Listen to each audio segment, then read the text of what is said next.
जिस तरह के हालात इस वक्त बने हुए हैं, भारत के एक्शन से जिस तरह से पाकिस्तान में खौफ और डर जो है साफ तौर पर नजर आ रहा है, इसी पर और विस्तार से हम चर्चा करते हैं। हमारे साथ कुछ खास मेहमान जुड़ चुके हैं, कुछ जुड़ने वाले हैं। मैं फटाफट से तारुफ करवा दूं। सज्जाद रजा साहब इस वक्त पॉलिटिकल एनालिस्ट बतौर हमारे साथ जुड़ चुके हैं। साथ ही साथ खालिद उमर हमारे साथ जुड़ चुके हैं, सीनियर कॉलमिस्ट है। आगे हमारे साथ अमजद अयूब मिर्जा जुड़ेंगे जो कि सीनियर जर्नलिस्ट है, और मुस्तफा अजीज आबादी जो कि सीनियर लीडर हैं मुत्ताहिदा कौमी मूवमेंट के। और सबसे पहले मैं खालिद उमर साहब आप ही से यहां पर शुरू करना चाह रही हूं कि जिस तरह के बयान दरअसल सामने निकलकर आ रहे हैं, कंफ्यूज्ड हैं, ये बयान रुकने चाहिए, कंफ्यूज्ड हैं, उनको समझ नहीं आ रहा है हमें लड़ना है, हमें धमकाना है भारत को, या हमें पैर पकड़कर मोदी जी से माफी मांग लेनी है। सबसे पहले तो वी नीड टू अंडरस्टैंड कि पाकिस्तान आर्मी कभी भी जंग नहीं करेगी। किसी भी सूरत में पाकिस्तान जंग अफोर्ड नहीं कर सकता। इसलिए नहीं पास एक रीजनेबल फाइटिंग आर्मी नहीं है। They are one of the 6 largest army है दुनिया की। लेकिन बात यह है, दुनिया में कोई भी और ऐसी मुल्क नहीं है जहां आर्मी मुल्क चला रही हो, इतनी बड़ी आर्मी। ये पाकिस्तान एक बनाना रिपब्लिक है जिसमें आर्मी ने पिछले 76 इयर्स में half of the time direct rule किया है और rest of the time proxies के जरिए रूल किया है।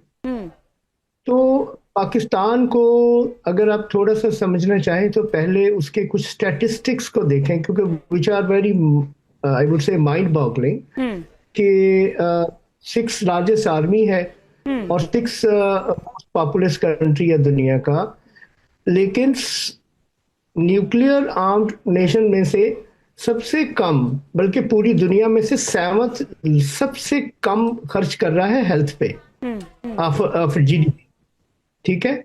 और दुनिया में 21वें लोएस्ट नंबर पे आता है स्पेंडिंग ऑन एजुकेशन। तो जहां पे जो लोएस्ट जो जीडीपी है उनका वो 46 नंबर पे है और लाइफ एक्सपेक्टेंसी में 42 नंबर पर है, जबकि 11th बिगेस्ट हाउस होल्ड है साइज उनका, 6.9% का हाउस होल्ड है उनका दुनिया में।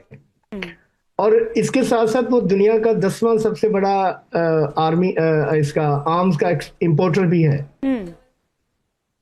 तो उनके जो स्टैटिस्टिक्स हैं वो इतने अजीब हैं कि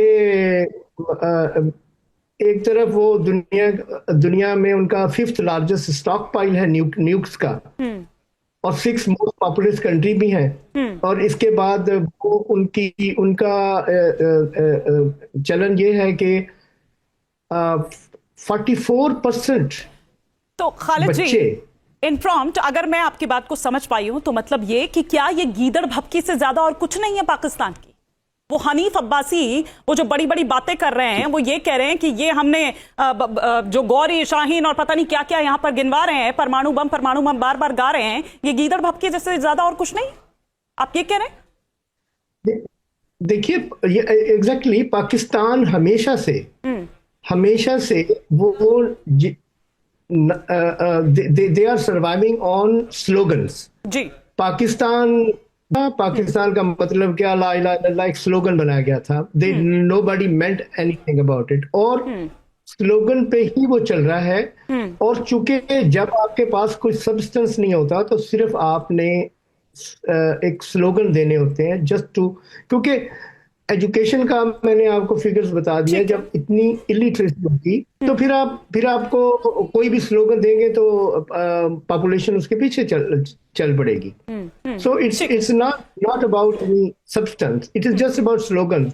वो सिर्फ लोगों को, क्योंकि हुआ क्या है, अगर आप इस चीज को नोट करें कि ये जो कुछ दिन पहले ही कुछ जो इनकी पूरी एक मिलिट्री की ट्रेन अगवा हो गई थी बलूचिस्तान में, BLN ने अटैक किया और सब स्लॉटर कर दिए।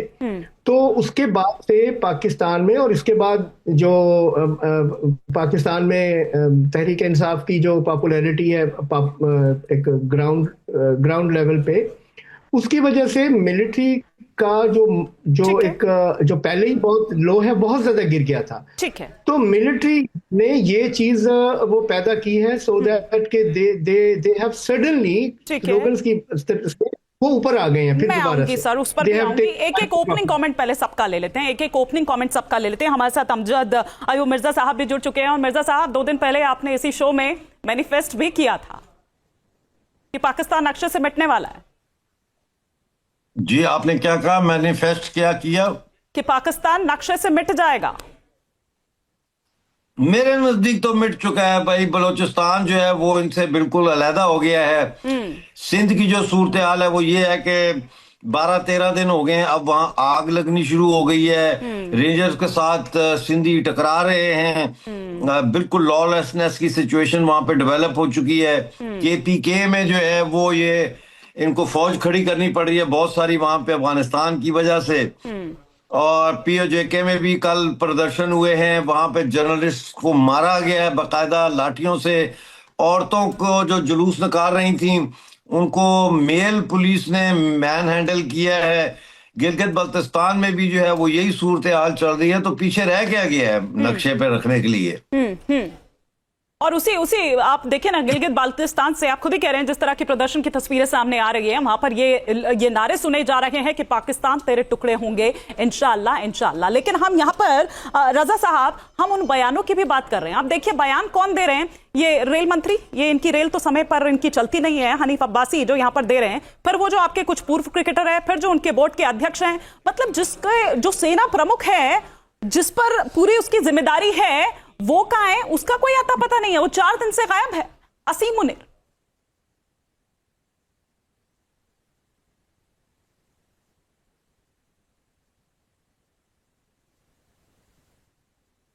सज्जाद रजा साहब। जी जी, गुड मॉर्निंग। अच्छा, ये सवाल आपने मुझसे किया है? जी जी।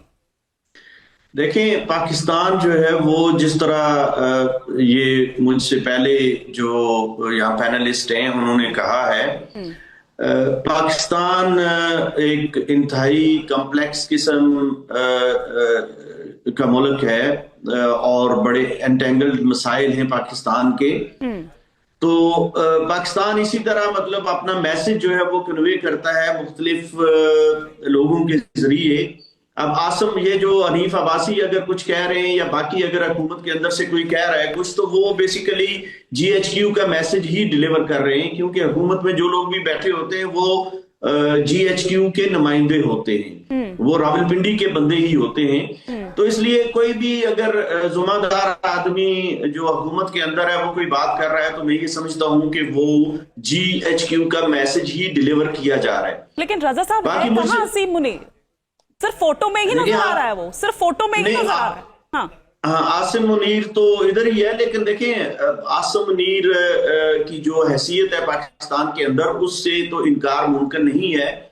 फैसला बिल आखिर आसिम मुनीर को ही करना है। पाकिस्तान का डिफेंस मिनिस्टर या प्राइम मिनिस्टर वो फैसले नहीं करते हैं, सारे फैसले वहां पे GHQ में किए जाते हैं। तो फैसला वही लेगा, लेकिन अभी वो जाहिर है वो एनालिसिस कर रहे हैं, वो हालात का तज्जिया कर रहे हैं, वो देख रहे हैं कि सूरत हाल क्या बनने जा रही है और उनके पास क्या ऑप्शंस हैं।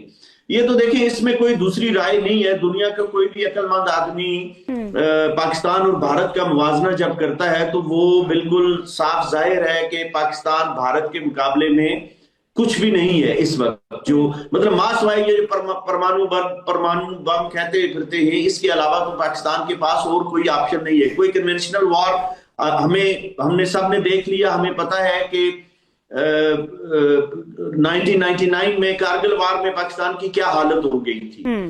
तो कोई कन्वेंशनल वार तो पाकिस्तान लड़ नहीं सकता है, उनके पास एक ही ऑप्शन बाकी बचता है। और उसका जवाब मेरे ख्याल में भारतीय वजीर आजम मोदी जी ने दे दिया है कि अगर आप लोगों के पास एटम बम है तो हमारे पास क्या है, क्या हमने ये दिवाली के लिए रखा हुआ है। तो मतलब ये एक क्लियर मैसेज है पाकिस्तान के लिए। और जंग, मैं समझता हूं कि 2 एटमी ताकतों के दरमियान जंग ये कोई एक मजाक नहीं है। इसको किसी को भी लाइक नहीं लेना चाहिए। इसे हम में से कोई भी इसको लाइक नहीं ले रहा है। यहाँ पे आप लोग नहीं ले रहे होंगे सर, पहले लेकिन हनीफ अब्बासी जैसे लोग हैं जो बता रहे हैं, यहाँ पर गिनवा रहे हैं नाम के साथ। लेकिन मिर्जा साहब, ये पाकिस्तान की फौज के बारे में ये बड़ा फेमस है कि पाकिस्तान की फौज आज तक कोई इलेक्शन नहीं हारी और जंग कोई जीती नहीं आज तक, ये उसके बारे में फेमस है। बात ये है कि जो राजा साहब फरमा रहे थे कि ये जंग होगी तो बड़ा खतरनाक है और जंग के वो शायद हक में नहीं है। जब किसी को कैंसर होता है ना, तो वो कैंसर का जब हम ऑपरेशन करते हैं एज सर्जन्स, तो उसमें कैंसर के साथ साथ बहुत सारा इधर उधर का जो मांस होता है वो भी निकाल देते हैं, इधर उधर के लिम्फ नोड्स भी निकाल देते हैं जो हेल्दी होते हैं, ताकि वो फैले ना। नुकसान तो होता है। मैं कहता हूं इस दफा बाय हुक और बाय क्रुक हमें ये मौका हाथ से नहीं जाने देना चाहिए पाकिस्तान के अंतिम संस्कार का। Finish it of, that's it. ये बाज नहीं आएंगे। ये एक नासूर पैदा हो गया साउथ एशिया में। ये गला हुआ सड़ा हुआ समाज है। ये दहशत गर्दी के जो बदबूदार समाज के ऊपर पलने वाली जो फौज है, इसको वहां हिट किया जाए जहां इसका सबसे ज्यादा पेन हो, और वो है इनकी इंडस्ट्री, वो है मिलिट्री इंडस्ट्रियल कॉम्प्लेक्स, प्लस इनके जो मिलिट्री के इंस्टॉलेशंस हैं, या जैसे जीएचक्यू है, 2 मिसाइल जीएचक्यू पे पड़े हो, इनको ये हथियार डाल देंगे।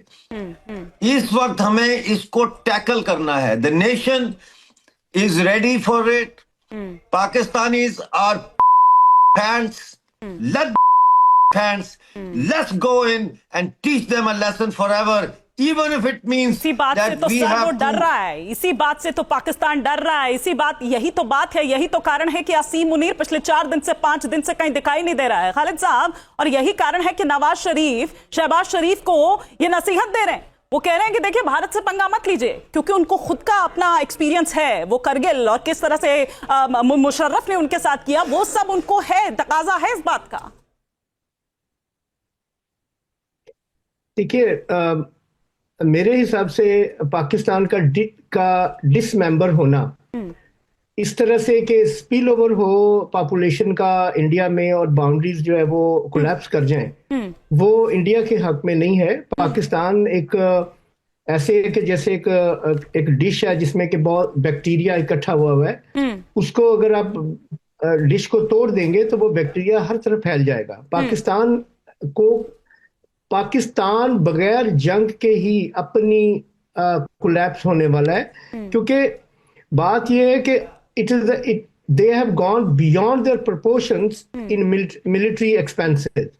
पाकिस्तान का जो पर कैपिटा एक्सपेंस है आर्मी पे, और जो के हेल्थ पे, एजुकेशन पे नहीं खर्च कर रहे, वो इस नेशन को खुद ही कोलैप्स कर रहा है आहिस्ता आहिस्ता, और कोलैप्स हो रहा है। और इंडिया के या दुनिया के हक में यही है कि ये इसकी डिसमेंबरमेंट जो है वो नेचुरल हो। कुछ पार्ट अफगानिस्तान के साथ मिल जाए, कुछ ईरान ले जाए, कुछ इंडिपेंडेंट हो जाए, इस तरह से।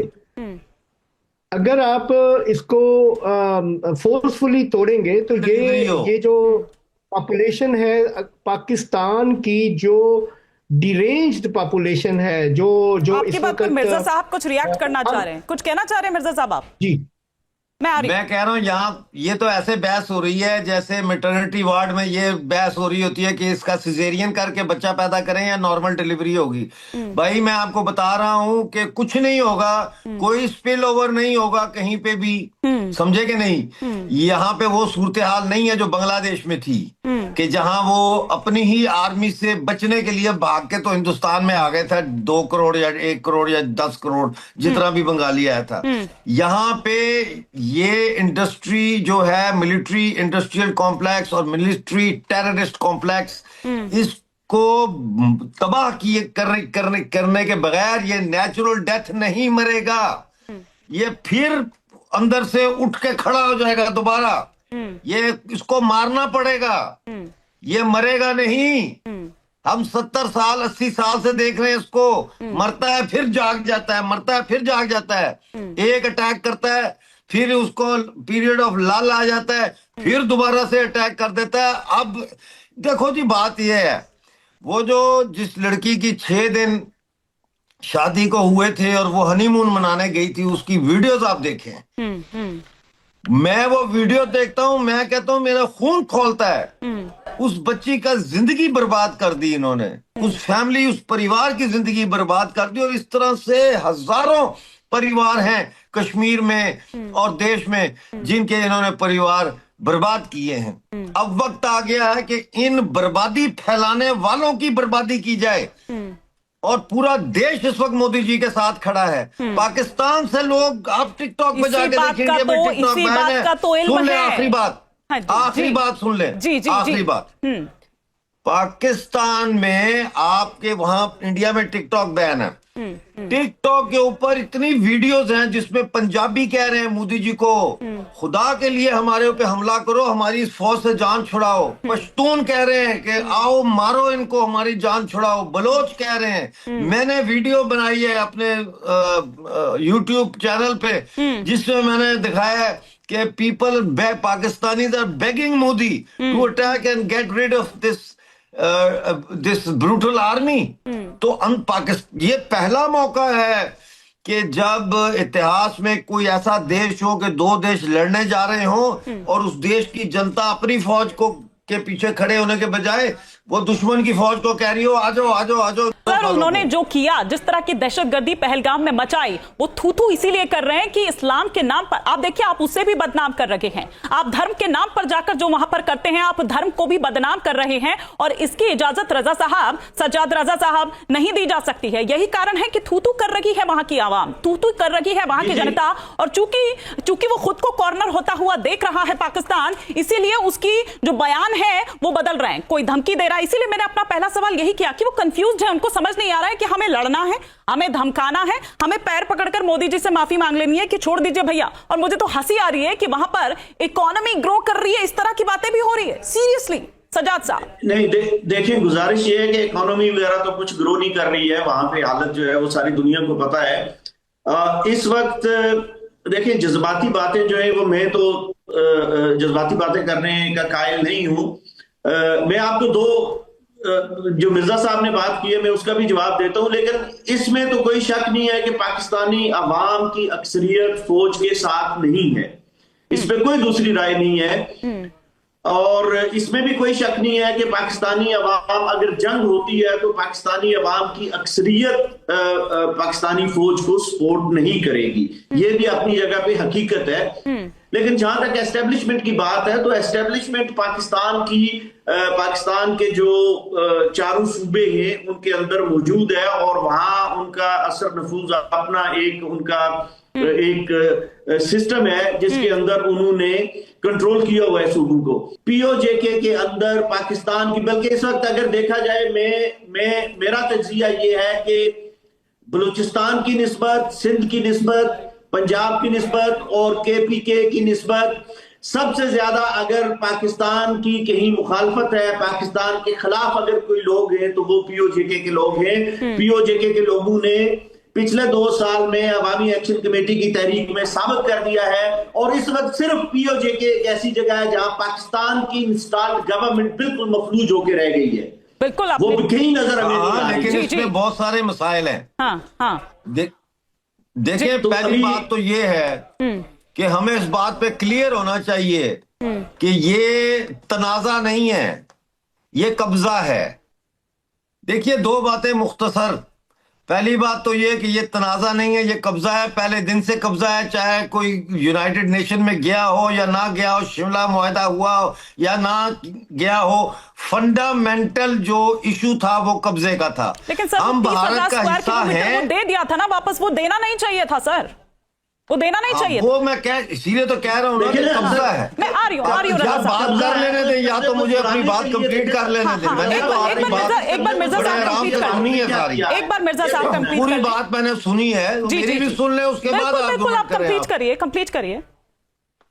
तो पहली बात तो ये हमें तस्लीम करनी चाहिए और बबांगे दोहल करनी चाहिए कि पीओजे और गिलगित बल्तिस्तान के जितने लोग हैं वो बाय डिफॉल्ट इंडियन सिटीजन्स हैं। वी आर ऑल इंडियंस, क्योंकि हमारे महाराजा ने मुआहदा इल्हाक पर दस्तखत करके हमें इंडिया का हिस्सा बनाया। जिस तरह 560 या जो भी थी रियासतें वो बन के तो इंडिया की एक शरीर का हिस्सा बनी। दूसरी बात, अक्सर मैंने देखा पीओजे के लोग जो खुद मुख्तारी की भी बात करते हैं, आजादी की भी बात करते हैं, वो कहते हैं कि रियासत की वहदत बहाल होनी चाहिए, यानी जोग्राफिकल टेरिटोरियल जो उसका यूनिटी है वो बहाल होनी चाहिए। तो वो सिर्फ उस सूरत में बहाल हो सकती है कि पीओजे और गिलगित बल्तिस्तान ठोक के ये बात कहे कि हम भारत का हिस्सा हैं और भारत में शामिल होकर ये माजी की रियासत की वहदत बहाल हो सकती है। हाँ, एक सेकंड मैं इसको जरा खालिद साहब हमारे साथ हैं। खालिद साहब, आप इत्तेफाक रख रहे हैं? हमें रियासत की वहदत बहाल करने के लिए भारत में शामिल होना चाहिए। No ifs no buts. जी, नो इफ्स नो बट्स। वो उन्होंने पूरी प्रक्रिया भी समझा दी है यहाँ पर। देखिए, पाकिस्तान जब डिवाइड बना था, जब इंडिया को डिवाइड किया गया था, तो उस वक्त से ये हमें मालूम है कि पाकिस्तान के टू नेशन थ्योरी के nationhood on the basis of religion is a failure. ये दुनिया में कहीं भी ये साबित नहीं हो सका।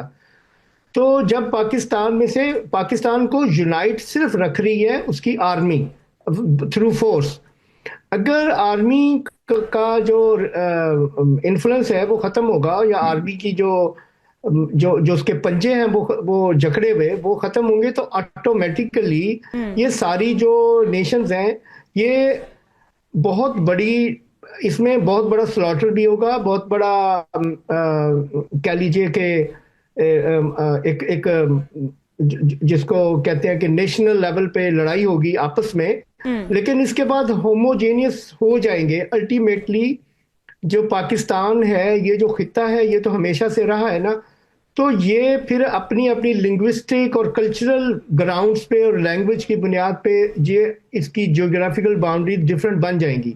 सो ultimately that is when the peace will prevail in this region. Otherwise Pakistan को जो अननेचुरल स्टेट है जिसको आर्मी ने एक रखा हुआ है, वो ऐसे ही रहेगा और हमेशा से ये इस नेशन में, इस खित्ते में एक जंग और लड़ाई की बुनियाद बनी रहेगी, क्योंकि इनके पास कोई और रीजन नहीं है रहने की, वजूद की, जब तक कि ये एक अपने ये एक हौच पौच है, कन्फ्लिक्ट्स हैं जिनको इकट्ठा करके बाई फोर्स अपने एक कौम बना के रखा हुआ है। आफ्टर आ रही हूँ सज्जाद जी, आ रही हूँ। आप एक बार कंप्लीट कर लीजिए खालिद जी। आ रही हूँ सज्जाद जी। तो ये जो खित्ता है इसमें एक ब्लड शेड होगा, ठीक है। और क्योंकि इसमें हम भूल रहे हैं कि इस वक्त मिलियंस ऑफ पीपल जो कि मदरसा से ट्रेनिंग याफ्ता हैं, जो कि मिलिटेंट हैं, जो they will kill each other on a huge scale, killing होगी, लेकिन ultimately things has to come toward the position जहां पे कि ये फिर आपस में रह सके। लेकिन ये खित्ता इकट्ठा नहीं रहेगा, ना रह सकता है। ठीक है, आपकी इसी बात पर सज्जाद जी रिएक्ट कर रहे थे, एक बार सुन लेते हैं कि वो क्या कह रहे हैं। क्या इत्तेफाक रख रहे हैं इस बात से कि नहीं रख रहे हैं सज्जाद साहब? खालिद साहब ने ये जो कहा बात, हमें ये समझना चाहिए कि पाकिस्तान अंग्रेजों ने बनाया था, पाकिस्तान बरतानिया और अमेरिका ने बनाया था, और जब तक अमेरिका और बरतानिया को पाकिस्तान की जरूरत है वो पाकिस्तान को बचा के रखना चाहेंगे। हमें इस पाकिस्तान की क्रिएशन के पीछे जो कूदते हैं और उनके जो अज़ाइम और मकासद हैं और उनकी जो रीजनल एम्बिशंस हैं, उनके जो प्लान हैं, हमें उनको भी समझना है, उनको समझना चाहिए। और रही बात पाकिस्तान की अपनी अवाम की, तो वो मैं पहले ही कह चुका हूं कि पाकिस्तान की अपनी अवाम पाकिस्तान की फौज के साथ नहीं है। ये तो जिस तरह खालिद साहब पहले भी कह चुके हैं, ये खुद ये पाकिस्तान जो है वो अपनी इंतहा तक पहुंच जाएगा। देखिए ना, खुद ही अंदर वहां पर कितना अनरेस्ट है, किस तरह से अलग अलग उस पर जो फ्रंट पर वो खुद ये लड़ रहा है, वो खुद ये झेल रहा है, किस तरह से प्रदर्शन वहां पर चल रहे हैं और अब वो एकदम तेज हो रहे हैं, जो खुद ही बता रहा है। हालांकि आप तो इस बात को कह भी रहे थे कि वो खुद ही शैटर्ड हो जाएगा, वो खुद ही कोलैप्स कर जाएगा, लेकिन मिर्जा साहब उस बात को नहीं मान रहे थे।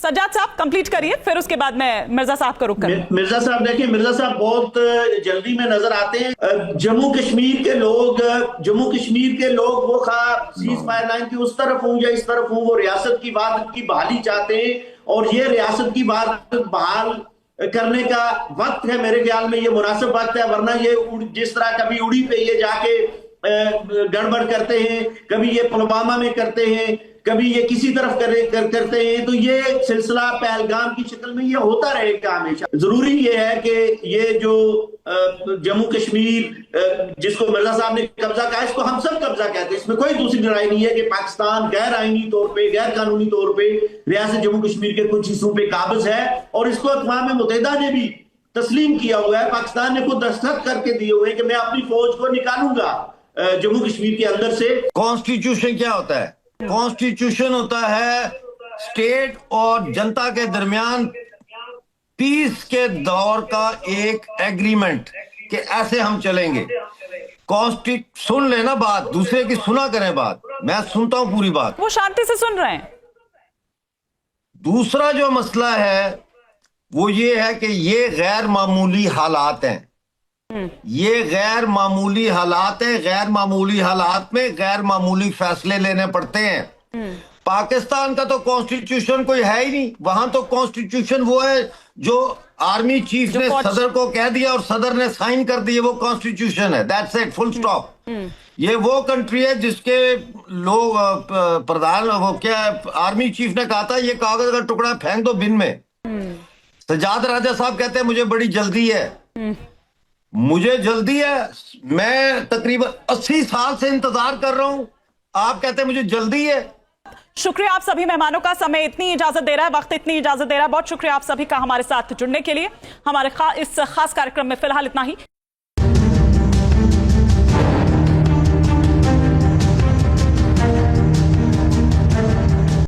न्यूज नेशन अब व्हाट्सएप पर खबरों की ताजा अपडेट के लिए न्यूज नेशन के इस QR कोड को स्कैन करें।